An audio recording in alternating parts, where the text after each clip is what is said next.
Los temas de actualidad.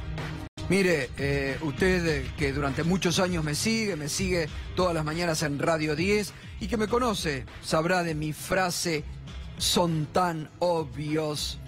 Y son tan obvios que durante el fin de semana, en una acción coordinada, tanto el diario Clarín como el diario La Nación salieron a atacar duramente al sindicalista y titular del grupo periodístico y cultural Octubre, Víctor Santamaría. Lo vienen siguiendo desde hace mucho tiempo. Evidentemente no le encontraron nada de lo que venían denunciando, porque si no, a esta altura, como a otros, ya lo hubieran metido preso. Esta noche, Víctor Santamaría va a estar con nosotros en un mano a mano, donde va a clarificar de qué se lo acusa. Llamativamente, lo acusan de que un proveedor del sindicato de Víctor Santamaría blanqueó dinero en el último blanqueo, en el mismo blanqueo donde la familia del presidente blanqueó mucho dinero y los medios, nadie se horrorizó ni se rasgó las vestiduras. Bueno, así a Víctor Santamaría le hacen todo un armado de que como un proveedor blanqueó por allí, es plata de Santamaría. Esta es la simplificación que hacen. Enseguidita vamos a estar con nosotros, pero nos vamos a ocupar esta noche de lo que seguramente durante el día no te informaron o no te contaron, a raíz de una información que en el día de ayer trajo el diario Perfil, nuestra colega Delfino, quien reveló nuevos negocios de la familia presidencial. Ahora, parque eólico. ¿Cómo se hizo todo un entramado con un contador? Al PRO y a Cambiemos, que les gusta tanto perseguir contadores, ¿no? ¿Cómo se hizo todo un entramado? Sin licitación, la familia presidencial adquirió parques eólicos en una materia donde el gobierno y el presidente ha hablado mucho. Justamente la semana pasada irrumpió durante algunas horas su descanso estival el presidente para ir a inaugurar un parque eólico en Rawson. Bueno, enseguidita te vamos a contar lo que reveló y cuánta plata ganó sin licitación el grupo Macri. Pero fíjese una cosa, porque como yo siempre le digo, ha sido el propio gobierno de Cambiemos y el propio presidente el que ha puesto la vara muy alta para que uno lo critique o siga diariamente el accionar del gobierno. Porque tanto en campaña o como cuando inició su mandato, Macri y el gobierno de Cambiemos prometieron que nada de lo que había ocurrido durante los últimos años en la Argentina les iba a pasar a ellos. Que ellos venían a transformar la Argentina, que ellos venían a transparentar todo y que no tenían nada que ver ni con la corrupción, ni con los negocios, que era todo nuevo y novedoso en la Argentina. Sin embargo, fíjese usted cómo los negocios de la familia presidencial siguen mezclados con el Estado. En febrero del 2016, a poco de andar el gobierno de Mauricio Macri, y después del brutal tarifazo energético, la familia presidencial se desprendió, vendió acciones de una empresa eléctrica que obviamente a ese momento se habían valorizado mucho después del tarifazo, hizo un negocio. Después vino todo lo del correo, escándalo que aún perdura, aunque algún juez o fiscal lo tenga cajoneado y no lo investiga. Es lo que la familia presidencial le debe al Estado argentino por los cánones adeudados del correo. Y que el presidente Macri quiso mandar a foja cero en algo realmente insólito. Bueno, está lo del correo. Después vino lo que Alejandro Berkovich denunciara en su momento en este programa, cuando las concesionarias, cuando el gobierno le autorizó a los concesionarios de las autopistas del Sol un incremento sideral en la tarifa del peaje, llevándolo a 50. Y nos venimos a enterar que la familia presidencial tenía acciones en esa licitación de Autopistas del Sol. Y ahora nos venimos a enterar de los parques eólicos, lo que denunció durante el fin de semana Perfil. Es decir, yo digo, fíjese si la oficina anticorrupción de Laura Alonso no tendría para ocuparse, ¿no? Porque la familia presidencial sigue, pareciera, ligada a negocios del Estado. Y además, fíjese la cantidad de conflictos de intereses que siguen apareciendo, porque realmente ni hablemos de lo de Aranguren, ni hablemos de lo de Luis Echeverre, ministro de Agroindustria, acusado de defraudación y que el próximo 27 de febrero tiene que ir a declaración indagatoria. Entonces, fíjese qué contradicciones permanentes que exhibe el gobierno de Mauricio Macri. Mientras dice que va por la transferencia, permanentemente aparecieron. Hoy Pino Solanas, sin ir más lejos, denunció que Dietrich compró a China vagones para el ferrocarril Roca a la misma empresa que los había comprado Randazzo, sin licitación, pero un 34% más caros. Y uno se pregunta qué habrá cambiado en todo este tiempo. Los mismos vagones a la misma empresa, 34% más caros. Y allí la Oficina Anticorrupción trabaja, hace denuncias. Ni hablar también lo que denunció durante el fin de semana Perfil, de los carritos de golf que el presidente compra para modernizar la flota de carritos de golf de la Quinta Presidencial. Todo esto mientras piden austeridad, mientras piden esfuerzos, mientras siguen echando empleados del Estado. Otra contradicción de hoy, del gobierno de Cambiemos. Siguen echando empleados del Estado, dicen que hay que tener austeridad y hoy por decreto crearon una nueva Secretaría de Estado para darle un cargo al veedor oficial de Elisa Carrió en la Casa Rosada, Fernando Sánchez, que dejó de ser diputado nacional y que pasa a ser, es mano derecha de Elisa Carrió, pasa a ser el veedor oficial de Elisa Carrió en la Rosada. A Fernando Sánchez le crearon una Secretaría de Estado, secretario de Fortalecimiento Institucional. Los secretarios de Estado, según la planilla de sueldos, y cobran arriba de 100.000 pesos por mes, con todo lo que eso significa, con toda la planta que seguramente crearán.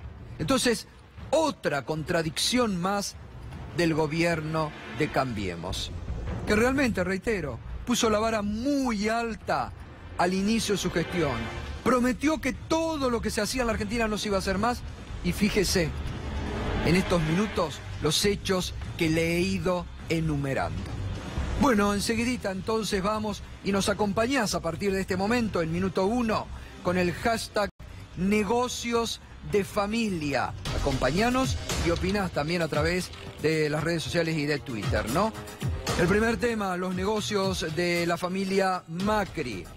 Es un ataque contra Página 12, lo dijo Víctor Santamaría. Enseguidita vamos a estar dialogando en un mano a mano con él. Ya se encuentra presente aquí en los estudios de Minuto 1, Víctor Santamaría. Y enseguidita vamos a estar charlando con él. Y además el veedor de Carrió, lo que decíamos, la nueva Secretaría de Estado que le han creado en la jefatura de gabinete para Fernando Sánchez. Muy bien, durante el fin de semana el diario Perfil reveló un nuevo negocio de la familia presidencial. En este caso con los parques eólicos, la investigación de nuestra colega Emilia Delfino, que esto comentaba y vamos a mostrar.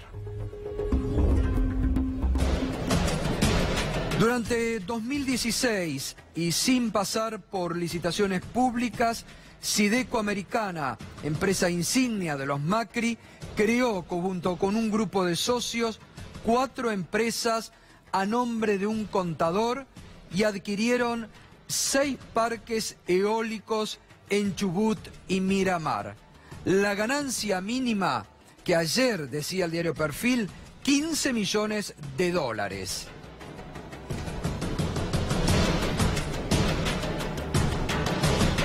Las licitaciones fueron ganadas por la española Isolux, que luego las vendió a estas compañías en 2 tandas. Es decir, esta empresa creada por el grupo Macri, con la empresa insignia de los Macri, le compra la licitación a la española Isolux.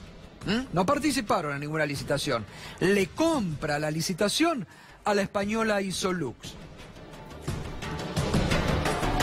Por la primera parte del paquete, las empresas del holding presidencial pagaron 25 millones de dólares y durante el siguiente año revendieron esos parques a una empresa del grupo Macro y a una compañía china, Golden Wind.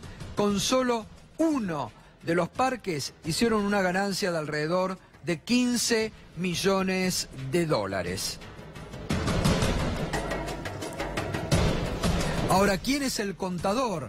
Mariano Payaslian. Payaslian es un hombre muy cercano a las empresas de la familia Macri. Este es el contador que armó toda la estrategia, ¿no? Según el diario Perfil, reitero. Payaslian es un hombre muy cercano a las empresas de la familia Macri.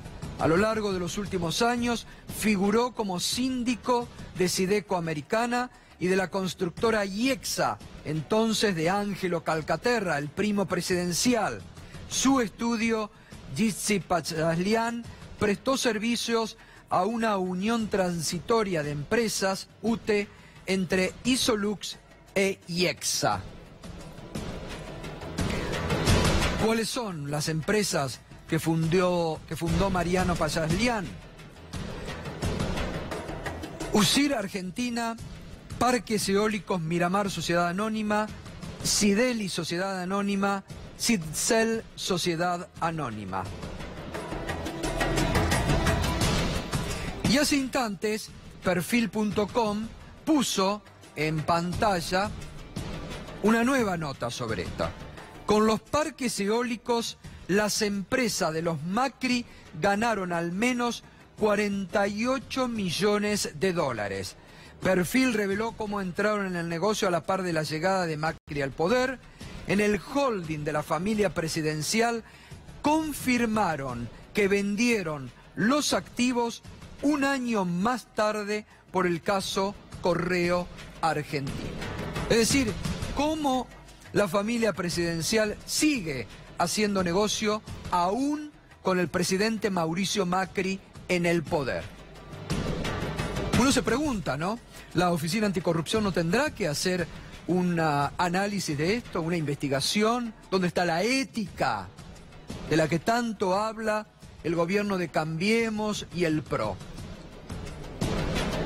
Nos preguntamos. Hoy mismo también el ex senador nacional Pino Solanas denunció que Guillermo Dietrich compró sin licitación a China vagones de los mismos que había comprado la gestión anterior con Florencio Randazzo a la misma compañía, pero un 34% más caro. Así lo denunciaba Pino Solanas. Es una resolución del día 29 de diciembre. Está en el boletín oficial del 4 de enero. Bueno, se autoriza la compra directa a la empresa estatal china, 200 coches eléctricos. Esto es destinados a la línea Roca para reemplazar a 20 formaciones, por siglos que son muy viejas, del año 1983. En esta operación, como bien adelantabas, hay corrupción indudablemente, porque la gestión Randazzo, que ya había comprado 300 coches eléctricos similares por un monto de 354 millones, es decir, a un costo de $1.180.000 por unidad. Casi $1.200.000 por unidad. Pero Dietrich adquiere estos mismos vagones por un monto de 1.580.000 dólares por unidad, es decir, casi 600.000 dólares, que representa un aumento del 34 en el precio, un 34% más caro por cada coche. Bueno, también otro trabajo seguramente que tendrá que auditar la Oficina Anticorrupción, ¿no?, que preside la señora Laura Alonso. Tan preocupada por el pasado, pero pareciera que con la lupa alejada de la realidad y de lo que debería y debe controlar a diario. También ayer en tapa el diario Perfil.com daba a conocer esto, el diario Perfil, ¿no? La renovación en la plantilla de los autitos, de los carritos de golf. Macri comprará 4 carritos de golf para Olivos. La única oferta recibida es por 1.500.000 pesos. Lo justifican en el mal estado que tienen los 4 actuales, son para los traslados internos de la familia y de los empleados. Esto junto a las refacciones que se vienen realizando, a la par que, bueno, se habla de la austeridad del Estado. Una nueva consultora dio a conocer durante el fin de semana una nueva caída en la imagen presidencial que se suma ya a la consultora de Julio Aurelio y a D'Alessio Berenstein, ¿no?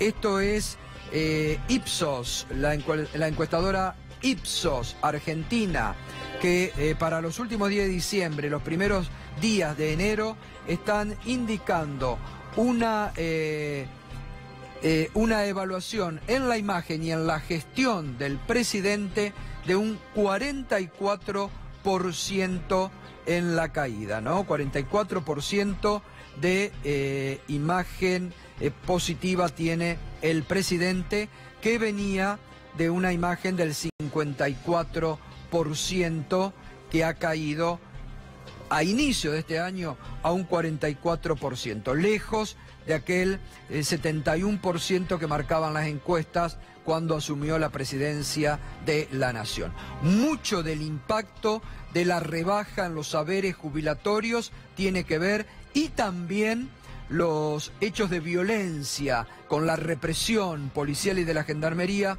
que se vivieron en los meses de diciembre, tienen mucho que ver cómo ha impactado sobre la imagen del gobierno y del propio presidente de la República. Le decía, ¿tenemos notas sobre esto? Bueno, vamos a la directora de Ipsos, Mora Araujo. Datos desde los últimos días de diciembre, primeros días de enero, lo terminamos de procesar la semana pasada y sí, vemos la caída también de 10 puntos en nuestro caso con estos datos de diciembre que fueron mal percibidos por la opinión pública, sobre todo lo que tiene que ver con la violencia alrededor de eso también, no es solamente una reforma en sí, sino que fue un diciembre muy violento, y con otras reformas aparte de esa, y más allá de que tuvo un muy buen año Macri, donde fue subiendo la aprobación de gestión, sobre todo durante los meses previos a las elecciones, también con mejores indicadores en la aprobación de la economía, alineado con lo que fueron los resultados de las elecciones, pero diciembre les costó caro. La directora de la encuestadora Ipsos era la que hablaba en diálogo esta mañana con nosotros en Radio 10. Y le decía, una nueva secretaría que ha creado el gobierno de Mauricio Macri. Echan empleados del Estado porque dicen que hay que reducir la planta del personal, sin embargo, se siguen creando. En este caso, para un hombre de la estrechísima confianza de Elisa Carrió. Podríamos decir, el veedor político que Elisa Carrió le puso en la rosada a Macri y a Marcos Peña. La secretaría se llama Secretaría de Fortalecimiento Institucional.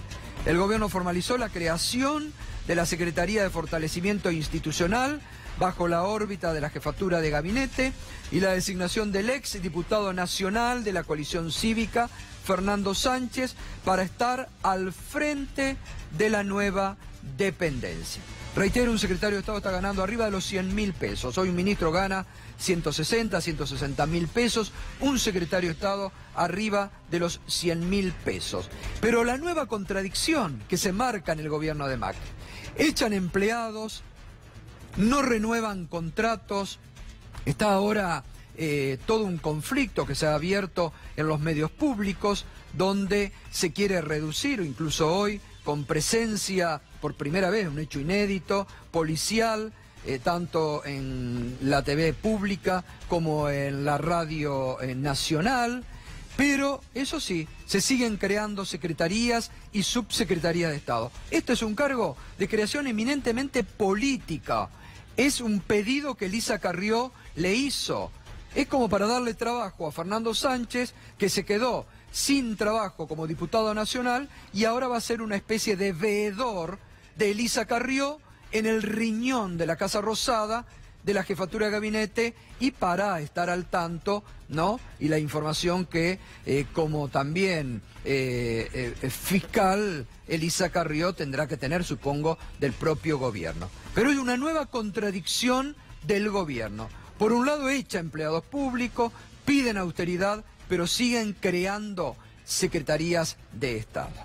Bien, durante toda la semana pasada nos estuvimos ocupando de casi el cierre de la fábrica de fabricaciones militares de Azul, el despido de 254 personas de esa fábrica, de la Pueblada, que la semana pasada se hizo en Azul para defender la continuidad de las fuentes laborales y de esa fábrica militar en Azul. Ahora, fíjese lo que decía, el 22 de septiembre, justo un mes antes de las elecciones del 22 de octubre, el jefe de gabinete Marcos Peña estuvo en Azul, estuvo en la sede del Tiempo, que es el diario de Azul, y allí la periodista le preguntaba ya sobre las versiones que había sobre el cierre de planta.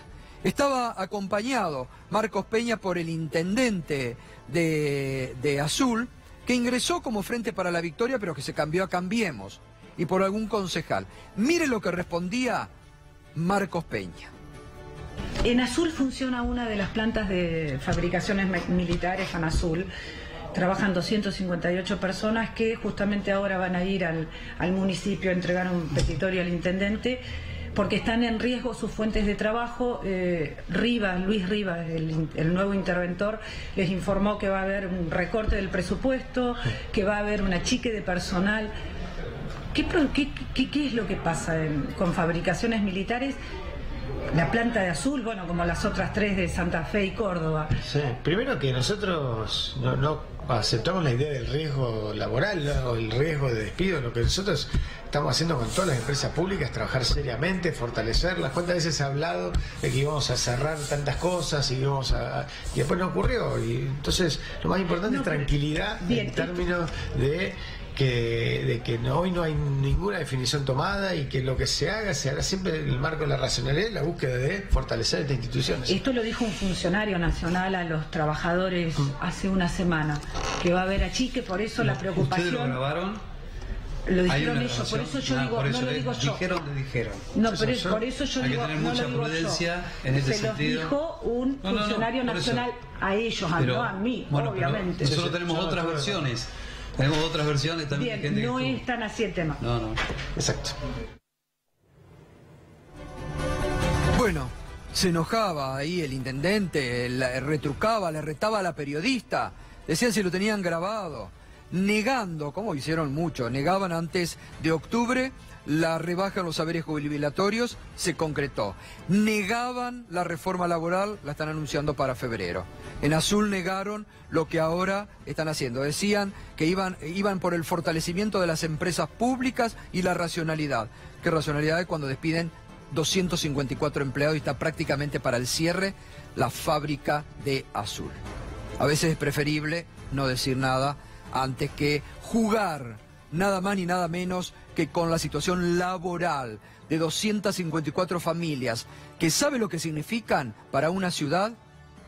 Hoy hubo una carta del intendente de una ciudad de Santa Cruz que le pide de gobernador Las Heras, un intendente de Cambiemos que le elevó una carta al presidente Mauricio Macri por una situación similar, por la ola de despidos que hay en concesionarias de YPF en el sur, cerca de 200 y pico de despidos. el propio intendente, en una actitud totalmente diferente al intendente de Azul, que no movió un dedo, el intendente de Las Heras le pide en una carta desesperada hoy al presidente Macri que atiendan la situación, porque lo que significa para localidades del interior que se cierren fuentes de trabajo o que se despidan de un día para el otro 250 empleados, 300 empleados. Esto es lo que el gobierno también tiene que atender. Cambia la realidad social y económica de una ciudad, de un pueblo, impacta negativamente. Esto fue Azul la semana pasada, mire esa movilidad, esa movilización espontánea de una población, de ciudades que no están acostumbradas a esto, pero que sin embargo le tocan las fibras íntimas de lo que es lo laboral y de lo que es el mantenimiento de empresas que para esas ciudades son realmente indispensables. Hoy, fíjese cómo el tenista Federico Del Bonis, que es de Azul, hasta el propio tenista Federico Del Bonis hoy se solidarizó con su ciudad. Me solidarizo con todos los empleados de la fábrica de pólvora Fanazul en este difícil momento que les toca atravesar. También quería enviarle mi apoyo al Hospital de Niños de Azul, que no cuenta con anestesistas los fines de semana y está atravesando una delicada situación.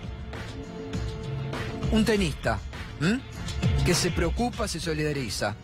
De dirigentes políticos del oficialismo, bien, gracias. Muy bien, y por último, se acerca un día D. Hoy el dólar tuvo una nueva trepada, superó la barrera de los 19, cerró en 19.34, mientras se acerca el día D, porque mañana el Banco Central de la República Argentina tiene que definir qué hace con las tasas de interés. Si baja las tasas de interés, y muchos sostienen muchos economistas que si bajan las tasas de interés se va a disparar aún más el precio del dólar. Si las mantiene, usted sabe que Federico Sturzenegger está en una situación de extrema debilidad en el gobierno de Mauricio Macri, hackeado prácticamente con un cepo de la Casa Rosada sobre sus definiciones desde la presidencia del Banco Central. Así que habrá que ver qué es lo que pasa mañana con la definición de las tasas de interés y la repercusión que esto tenga en el dólar. Hoy pasó la barrera de los 19, 19.34 lo que subió el dólar. Muy bien, Víctor Santamaría, muchas gracias por venir, buenas noches. Gracias ¿Cómo está? por invitar. Bien. Bueno, el año pasado era directamente a ustedes, lo acusaban de tener cuentas en Suiza, de tener cuentas escondidas, usted salió, no le encontraron nada. Ayer sorprendió que tanto el diario La Nación, Clarín, parecía en una misma operación de pinzas, van nuevamente contra usted y ahora lo acusan por un proveedor suyo que blanqueó dinero por ley, ¿no? Como dijo el presidente, ¿no? Sí, que se había cogido su hermano. Lo más grave me parece que es un informe que sale del propio gobierno, ¿no? De la propia UIF, que supuestamente era secreto, que supuestamente no debería develarlo, pero a pesar de todo, si hay algo que investigar, yo creo que hay que investigarlo. Acá lo importante, me parece que lo que se está intentando, en primer lugar, es callar una voz disidente, como es Página 12, como es el caso de la 750, que son medios de comunicación que tienen una mirada y tienen una posición diferente ante la realidad que hoy estamos viviendo.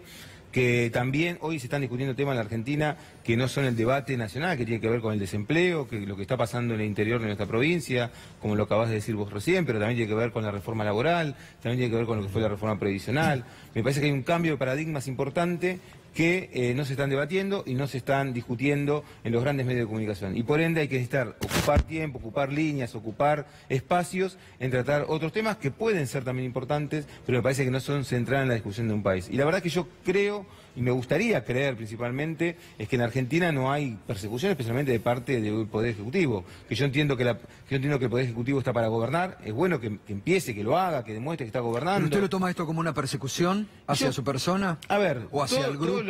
Todos los indicios me dicen que sí, no me gustaría creerlo, porque creo en la democracia, porque creo en los valores institucionales, porque creo que en la división de poderes, porque creo que tiene que haber un poder ejecutivo que se dedique a gobernar. Hoy son muchos problemas que atraviesa la Argentina y la verdad es que vemos un programa en el cual queremos un Estado chico, pero queremos un Estado chico para los más débiles y queremos un Estado grande para los más fuertes. Me gustaría un poder legislativo Ahora, que pueda debatir los temas nacionales. No, obviamente, porque aparte no están pendientes los grandes temas en el debate hoy, ¿no? Ahora, digo, sobre esta denuncia, ¿no?, de este proveedor suyo, digo, que lo quieren ligar a usted, digo, ¿cómo llegan a esa ligazón? ¿O bueno, hay algún contacto? No, realmente? son varios proveedores. Nuestra organización es muy grande, Sí, tiene más sí. de 300 proveedores. La verdad es que no sé lo que hace cada uno de los proveedores, ni qué posición tiene, ni qué hace de su capital, ni cómo se maneja en su vida privada. Lo que sí no tengo amistad, no soy de ir a comer, no tengo relaciones directas con, te diría que el 90% de quienes trabajan con nosotros. Pero si hay que investigarlo, por supuesto, hay que estar y que hay que poner todo al margen y que también el sindicato está abierto para esa discusión y para ese debate. Lo que hacemos nosotros es que cuando hay que una compra o un servicio que contratar, lo hacemos mediante la licitación, hacemos mediante el concurso de precios y contratamos lo que es lo mejor para nuestra organización, para nuestro sindicato, un sindicato que además crece todos los días, digamos. La verdad es que hemos pasado de un sindicato en la década de los 80 que era prácticamente desconocido, hoy a ser uno de los sindicatos más importantes. También nos criticaron cuando hicimos la Universidad de los Trabajadores. Sí. Fue la primera universidad de gestión sindical que tenemos en la Argentina y en Latinoamérica. Entonces, para nosotros es un orgullo que haya salido nuestra organización. Y la verdad, que después de más de 60 años, la ley de educación privada, tengamos la primera universidad de gestión sindical, para nosotros... Ahora, Víctor, aquí hay dos cuestiones. Por un lado, usted tiene un grupo que realmente con mucho esfuerzo han construido de medios que hoy son críticos, de los pocos medios críticos a la gestión del gobierno. Y por otro lado, usted es un sindicalista y también es dirigente político, ¿no?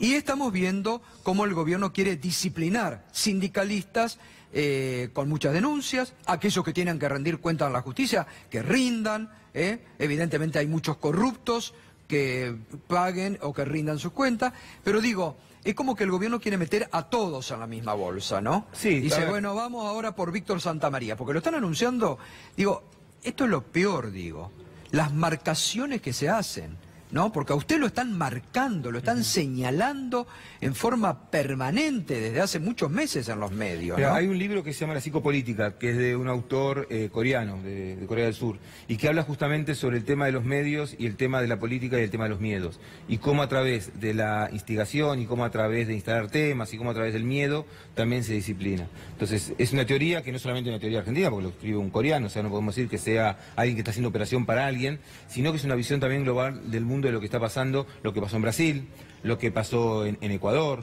lo que está pasando en Perú, digamos. Hay toda una teoría con respecto a ese tema que tiene que ver con el disciplinamiento del miedo. Y no el disciplinamiento del miedo colectivo, porque eso eran las dictaduras que antes tenían un disciplinamiento colectivo del miedo. Hoy es puntual, es sesgado y tiene que ver con una cierta dirigencia que puede llegar a discrepar con el gobierno de turno, siempre por lo general son gobiernos neoliberales. Nosotros tenemos una posición crítica, tenemos un diario en el cual cuando lo compramos lo hicimos porque era un capital cultural principalmente, un capital cultural que además tenía una línea de pensamiento que nosotros coincidíamos en gran parte con ella y que hoy continúa esa misma línea de pensamiento, esa misma línea de investigación. Creamos una radio de cero, como es la 750, y hoy está cuarta en medición, y la verdad que nos sentimos orgullosos que cuando como sindicatos podemos crear cada uno de estos medios. Y otra cosa importante en el debate que siempre noto, a ver, los medios no son míos, los medios son del sindicato, Página 12 del sindicato, la 750 del sindicato, la universidad es del sindicato, y cuando digo el sindicato es los trabajadores, y cuando los trabajadores decidan no tenerlo más, decidan cambiarlo, decidan aumentarlo, o hacer lo que con ellos crea necesario colectivamente, son ellos los que deciden. Nosotros Ahora somos también acá es algo muy interesante, ¿no? Porque le está pasando, le ha pasado a este grupo, ¿no? Con los medios de este grupo, tanto con la radio como con este canal.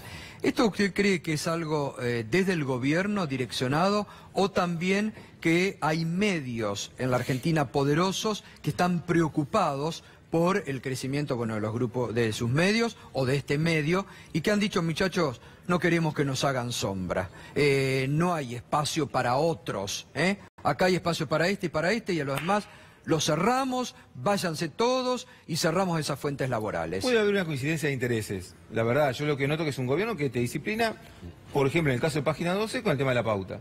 nosotros hemos tenido una pauta casi ínfima en el transcurso del año 2017. Y la verdad es que lo estamos sosteniendo con mucho esfuerzo primero de los trabajadores de Página 12, que la verdad que le ponen el hombro y que todos los días sacan un medio con la calidad y con el prestigio que tiene Página 12. Segundo, porque hay un apoyo fuerte institucional para que Página 12 siga saliendo y se siga manteniendo en el medio. Segundo y tercero, es porque la verdad hay un reconocimiento de la gente, que hoy es el único medio gráfico que ha crecido en ventas. Y la verdad que nosotros es también un orgullo que eso sea desde una organización de nuestro sindicato, de un gremio pequeño como fuimos y somos los trabajadores de edificio, a poder tener un desarrollo cultural. Cuando ustedes van a nuestro sindicato van a encontrar edificios, van a encontrar universidades, centros de formación profesional, centros culturales como Caras y Caretas, salas teatrales, una fuerte inversión en temas de salud, tanto en clínicas como en sanatorios. No somos una cáscara vacía de un sindicato que recauda y distribuye la plata para los fondos de los sindicalistas. Y ustedes, mi declaración jurada es una declaración jurada que es pública, que la pueden ver y saben lo que tengo y desde ahí pueden juzgarme de cómo soy y cómo es mi destino de vida. Antes de despedirlo, porque está Alberto Fernández, nos va a acompañar esta noche y también sé que, ¿qué tal, Alberto? Se refirió usted a esto en las últimas horas, ¿no? Lo que ha pasado. La verdad me refería a lo que está pasando con la justicia y los medios, ¿no? Que es algo que de verdad debe preocuparnos a todos y mucho, y mucho. Porque objetivamente lo que estamos viendo en los últimos tiempos es la instalación de ciertos temas en los medios que después la justicia reacciona por vía de consecuencia. Y lo que vimos este fin de semana con el caso de Víctor y de el proveedor de la obra social o del sindicato, no sé muy bien de dónde es muy llamativo. Porque es muy llamativo cómo Clarín tergiversa las cosas. El grupo Santa María no existe. No existe. Santa María no tiene ninguna empresa. Lo que existe es un grupo que es propiedad del sindicato y de la obra social. La otra cosa muy llamativa es que lo que parece haber anunciado la UIF es que detectaron una persona que blanqueó 130 millones de pesos, una cosa así. Igual que el hermano del presidente. Pero parece ser que esta persona sí quieren averiguar de dónde sacó la plata. ¿Por qué no lo hacemos con el hermano del presidente? ¿Por qué no lo hacemos también? Porque el hermano del presidente blanqueó 35 millones de dólares. Que es plata que le robó al Estado Nacional, lisa y llanamente. Son impuestos que dejó de pagarle al Estado Nacional. ¿Por qué no lo hacemos también? ¿Por qué no actuamos igual? Yo lo que siento es que hay como una doble vara, ¿no? Es la doble moral que tiene también Peña. ¿Cuándo vamos a dedicarnos nosotros a analizar la ética de la política, entendiendo la ética de la política como no mentir en época electoral, como miente el gobierno este? Porque eso que vimos recién es lo que se decía en campaña. En acción es todo lo contrario. Creo que el problema que hoy padece Víctor es un problema que puede afectar a cualquiera en cualquier momento, porque lo que está visto es que hay una suerte de conjunción entre el gobierno y los medios de comunicación para ir obteniendo poco a poco los fallos que a los grupos de interés les importa. Durante todo el último mes me cansé de leer en Clarín las presiones sobre el juez Casanelo para que le involucre a Cristina Kirchner en la causa del lavado de dinero. Y la verdad es que el juez Casanelo parece no tener ninguna prueba para hacerlo. No tengo pruebas. Pero fue imposible, notas sin firma, una tras otra, día tras día, pidiendo que por favor Casanelo la procese. Entonces, yo me pregunto, ¿dónde para todo esto? ¿Dónde termina todo esto? El que está hablando es alguien que estuvo muy en contra de la ley de medios. Y cuando planteaba que no había que hacer una persecución sobre los periodistas de Clarín, era muy maltratado por el oficialismo de Cristina. Bueno, con la misma libertad que dije entonces en aquel momento, ahora digo lo que estoy diciendo. Esto debe preocuparnos. No es un tema menor, es un tema muy, pero muy sensible. Y de verdad, yo espero que esto se resuelva rápidamente. Sí, totalmente. Porque si no, la verdad es que nosotros vemos como hay mucha gente que vive con una espada de Damocles en la cabeza y no sabemos quién es finalmente el que tiene el poder de soltar la espada sobre la cabeza. Totalmente. Eso es esto es un poco la sensación que debe tener usted, ¿no? En este momento. Que en cualquier momento le pueden hacer aparecer cualquier tema porque lo tienen señalado, ¿no? Sí, me parece que lo que hay es que estar tranquilo, me parece que no tenemos que entrar en el miedo, tenemos que nos paralicen, tenemos que seguir trabajando, tenemos que seguir pensando libremente. Creo en una Argentina en la cual se pueda pensar con libertad, una Argentina en la cual podamos decir lo que sentimos, lo que disentir entre unos y otros y poder de ahí fortalecer también la democracia, ¿no? Le agradezco, sé que tiene un compromiso, así que lo despido. Muchas gracias, Víctor. Gracias. Alberto, y sobre esto que ayer publica Perfil, un nuevo negocio de la familia presidencial de los parques eólicos. Es una vergüenza. Es una vergüenza. Yo lo que me impacta es por qué Clarín no lo pone en tapa esto. ¿Por qué los diarios nacionales no ponen en tapa esto? Es la familia del presidente, que en un pase de manos se gana 15 millones de dólares. ¿Se dan cuenta de lo que estamos hablando, no? Es una Sí, hoy decía que ganó más, parece, 45. Bueno, sí, es peor todavía, entonces muchísimo peor. Lo que yo trato de llamar la atención sobre estas cosas, porque la verdad es que, miren, todos queremos vivir en una política sin corrupción. Todos queremos vivir en un estado donde los funcionarios no se enriquezcan. Todos queremos que la justicia haga lo que tiene que hacer con los corruptos, pero lo que queremos es que haya justicia. Para todos igual, para al todos menos eso. Igual, porque yo decía al inicio, igual. El gobierno fue el que puso la vara muy alta, porque el gobierno de Macri dijo, nada de lo que pasó en la Argentina nos va a pasar a nosotros. Pero Laura Alonso, somos transparentes, venimos a hacer todo diferente a la Argentina. Laura Alonso, que está apelando porque Casanelo no la procesa a Cristina en la causa de lavado de dinero, ¿qué hizo con esta denuncia? ¿Qué hizo con este tema? ¿Qué hizo? Yo no sé qué hizo. ¿Lo está investigando? ¿No lo está Bueno, está investigando? lo de Luis Echeverre, que es Lo de también... Echeverre, ¿cómo nadie reacciona frente a lo que se está planteando de Echeverre? Yo lo que creo es que, yo lo digo por el bien de la República, que es esa frase, esa palabra que mágicamente Carrió usa tanto, Chico Sánchez ahora también se cansó de usarlo. Si va a fortalecer institucionalmente al gobierno nacional, por favor ocúpese de lo que hace la familia del presidente. Porque la verdad es que es una desvergüenza. Por donde se lo mire es una desvergüenza. Está el Topo Rodríguez, exministro de la provincia de Buenos Aires, que la semana pasada, cuando estábamos tratando el tema de fabricaciones militares, la fábrica de Azul y todo, mandaba alguna información, ¿no?, sobre la realidad que se está viviendo también ahí en la provincia de Buenos Aires, ¿no? Efectivamente, lo que hemos visto aquí, que lo señalaba Alberto recién, tiene que ver con la mentira en campaña, y también está ocultando una realidad que no es solo la realidad de los despidos en el Estado, sino que el gobierno ha optado, no por error, sino por una decisión política, por una economía más financiera que industrial y más especulativa que productiva. Eso significa que además de la lamentable situación que se produce con más de 200 familias en Fanazul, también en Azul, desde hace casi 2 años, hay despidos en Cerámica San Lorenzo, hay despidos en constructoras, hay despidos en fábricas de cartón corrugado. Y no solo pasa en el interior, también nos pasa a nosotros en La Matanza. La intendenta Verónica Magario ha hecho un esfuerzo muy significativo para reorientar el presupuesto público a funciones sociales de contención frente a una política que ha significado que hoy, por ejemplo, en La Matanza, cada 15 días cierra un taller industrial, un taller metalúrgico. Hoy mismo, esta semana, tenemos 3 plantas de una misma firma con 170 trabajadores al borde prácticamente de quedarse sin empleo. Lo mismo sucede con una fábrica del sector del acero, es decir, hay una concepción... Ahora, ¿y está presente ahí el gobierno de la provincia de Buenos Aires? Digo, porque acá lo que estamos viendo frente a lo de Azul es que nadie ha actuado, ni el gobierno nacional, ni el gobierno de la provincia en algún mecanismo de decir, bueno, a ver cómo salvamos, qué hacemos, cómo articulamos. ¿Dejan a los empleados a la suerte de Dios? Fíjese que la definición de Vidal respecto del tema de Azul ha sido el estricto silencio. Nada ha dicho la gobernadora de la provincia de Buenos Aires. Más aún, en estos últimos 7 días lo que se ha conocido son despidos en distintas áreas del Estado provincial, en la Unidad Ejecutora Provincial de Educación, en la Jefatura de Gabinete, en el Ministerio de Desarrollo Social. Es decir, hay una visión y una definición. Pero si solo fuera eso, no sería tan grave como lo que apareció después de la elección y se consolidó en diciembre, que es esta idea del oficialismo del gobierno aislado y en jarana, porque no hay otro título para las expresiones de alguien que fue hasta hace un mes ministro y que hoy es diputado, respecto de que para hacer plata hay que alquilar un sillón, que conocimos este fin de semana.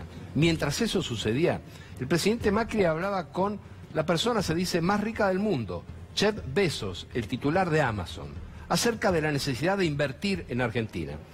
¿Sabe cuántos puestos de trabajo va a crear Amazon en la Argentina? Entre 10 y 15 puestos de trabajo. A eso se dedica el gobierno, a privilegiar eso, en vez de fortalecer y cuidar la estructura de pymes que tenemos en la Argentina. Alberto, y a nivel político, ¿en qué momento está la Argentina? ¿En qué momento económico? Bueno, hay mucha expectativa mañana, después de lo que pasó la semana pasada, cuando le pusieron un corset prácticamente a Federico Sturzenegger, lo que va a pasar con el dólar. Estos 2 años que han pasado, ustedes tuvieron la gentileza de invitarme varias veces y siempre planteé la insuficiencia de la política económica, la política monetaria para resolver el problema de la inflación.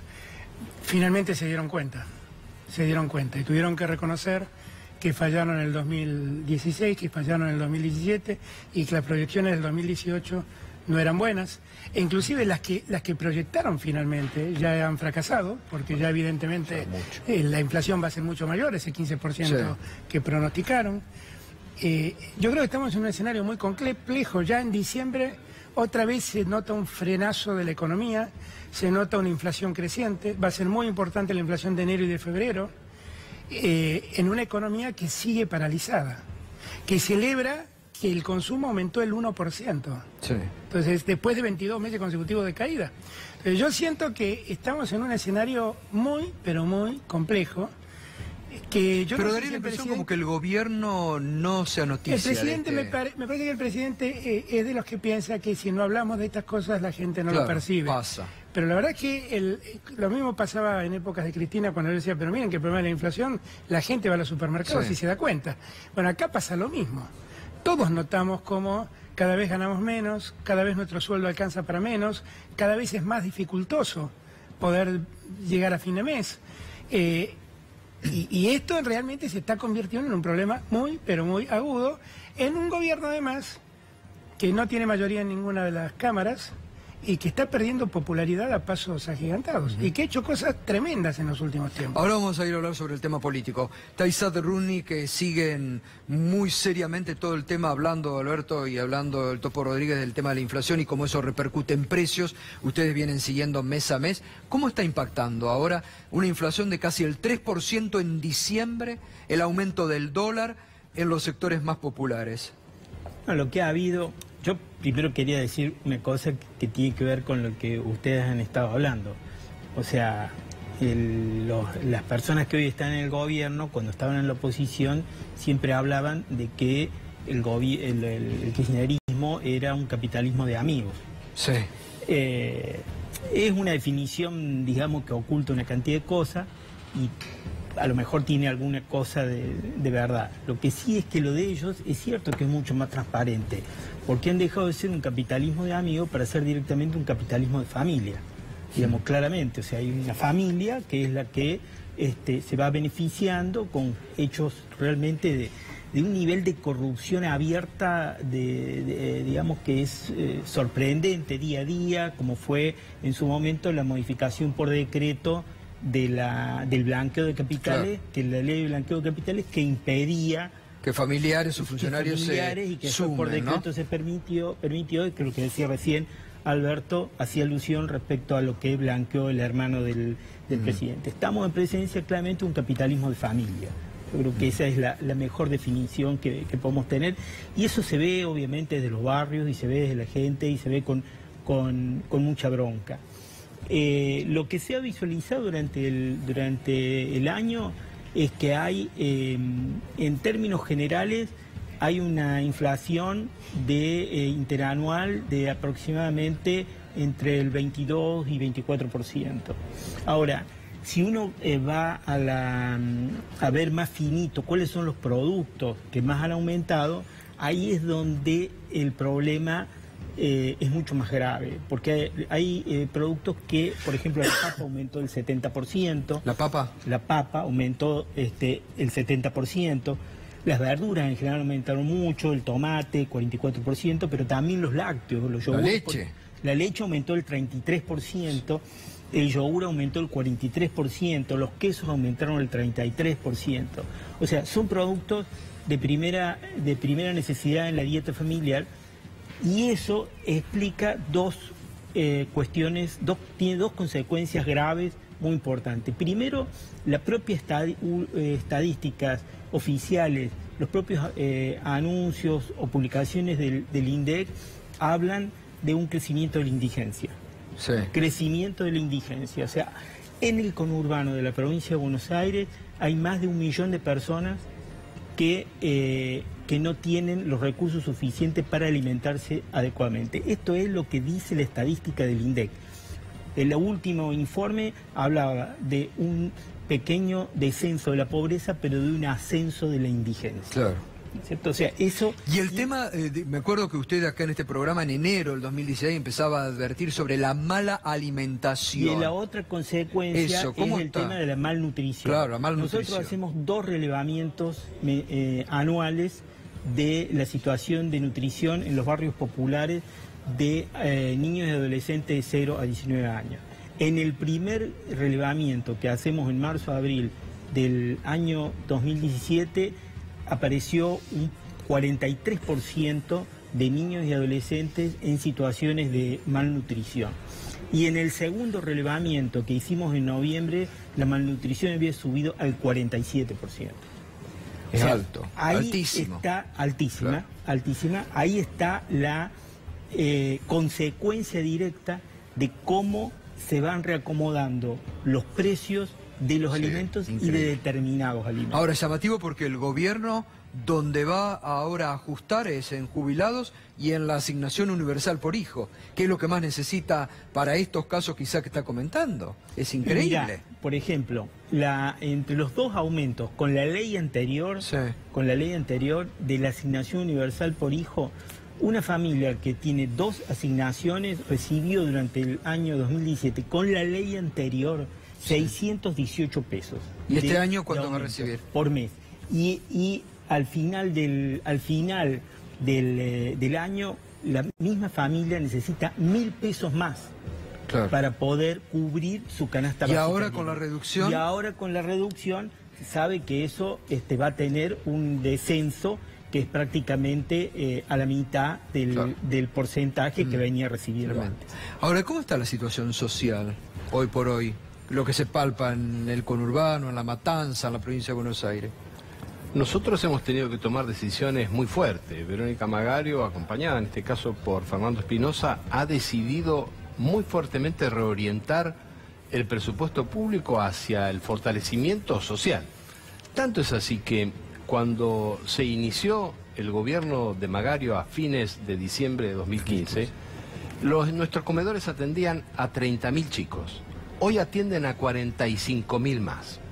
La mortalidad infantil aumentó en la provincia de Buenos Aires con Vidal, después de 8 años que venía bajando. En la nación, en todo el país, sigue igual que en el 2015, en el 2016, después de que desde 2008 venía bajando. Nosotros en La Matanza, con Verónica Magario, tomamos la decisión de fortalecer lo social y en La Matanza bajó la mortalidad infantil mientras en la provincia subió. Esta es una decisión de política pública que sostiene el municipio de La Matanza, pero que claramente no puede hacerse cargo del conjunto de los problemas que la nación y la provincia están dispuestos a resolver. Ahora, Alberto, las últimas encuestas, todas, incluso las más cercanas al gobierno, y ayer hubo una nota, hoy en el propio diario Clarín, que habla de las encuestas que maneja el gobierno, donde está cayendo 10, 12 puntos la imagen del gobierno y del presidente, ¿no? Pero el presidente dice que él va a seguir pagando los costos políticos, que no le importa porque él va a seguir adelante con su plan. Yo siempre me acuerdo cuando Néstor asumió, que hubo un editorialista que escribió que no entendía que Néstor Kirchner no era un buen estadista, porque algunos estadistas son aquellos que se animan a hacer cosas en contra de la gente cuando corresponde. Y la verdad a mí me impactó mucho, porque siempre reflexioné, ¿cómo es esto de que un mandatario, que solamente es el mandante de los que lo votan, es bueno si hace cosas en contra de la gente que lo votó? Nunca lo entendí. Esa misma lógica, evidentemente, es la que tiene Macri. Recién yo escuchaba con mucha atención estos datos que son tremendos. La realidad es que, si ustedes quieren saber cómo piensa Macri, miren lo que pasó en Tierra del Fuego. Echaron a miles de personas. Después de mandar a miles de personas a sus provincias, decidieron hacer un acuerdo. ¿En qué consistió el acuerdo? Darle todos privilegios a los empresarios. Le han reducido los aportes patronales en más de un 40%. Le sacaron impuestos en gran medida. ¿Y quién paga el pato de todo eso? Lo paga el que trabaja, que hasta el año 2020, creo que es, no puede pedir aumento. Exactamente, hasta el 2020. Entonces, eso es exactamente como piensa Macri. Exactamente así. Es la misma lógica que ha venido aplicando hasta acá. Cuando revisó cómo estaban sus cuentas, nunca se le ocurrió mejorar la recaudación promoviendo más el consumo para resolver el problema del déficit. Directamente atacó lo que podía atacar y fue directamente sobre los jubilados. Y para darle 100.000 millones de pesos, 102.000 millones de pesos a María Eugenia Vidal para la provincia de Buenos Aires en 2 años, se lo sacó a los jubilados. Ahora, Alberto, acá, usted hablaba anteriormente del tema político del Parlamento que no tiene mayoría. Sin embargo, hoy usted tuvo una frase sobre Pichetto, ¿no? Sí, no quise ser agresivo, suena muy agresiva la frase, pero la verdad es que solo pero digo, no me agarré de lo que dijo Miguel, ¿no? Esta idea de, para poder justificar lo ocurrido, decir, bueno, lo que pasa es que yo durante muchos años perdí mi capacidad de pensar. Ahora, si quien pierde la capacidad de pensar, corremos el riesgo que la pierda en cualquier momento. Y el mayor riesgo es que la pierda a mano de Macri. Sinceramente. Fue una frase muy poco feliz de Miguel, con el respeto que Miguel merece. Muy poco feliz, muy poco feliz. Y la verdad lo que nosotros tenemos que ponernos a pensar es que hay una sociedad que está en una situación cada día peor. Ahora, hay estos sectores de los que hablaba, sí, pero acá el amigo. Totalmente, pero yo digo, todas las decisiones que han tomado últimamente han sido acompañadas, producto del pacto del acuerdo fiscal, firmado por gobernadores del peronismo. Claro, pero que yo también cuestioné esa frase de Miguel Pichetto que decía, bueno, nosotros votamos esto, pero sacamos muchas ventajas, pero las ventajas las sacás a costa de los jubilados.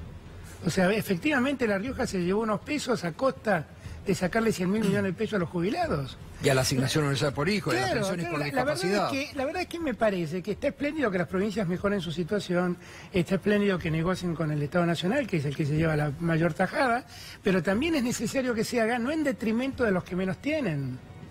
No es así, no funciona así la política y no funciona así la Argentina, porque el dato de que los mayores incrementos están sobre productos de la canasta básica, lo que está diciendo es que el mayor costo lo pagan los sectores más empobrecidos. Totalmente. ¿Y cómo viene la proyección, Isaac, para estos próximos meses? Hay algunos elementos que hay que seguir, o sea, en realidad probablemente los aumentos de los alimentos debieron haber sido mayores si no tuviéramos una situación internacional donde los alimentos no están aumentando.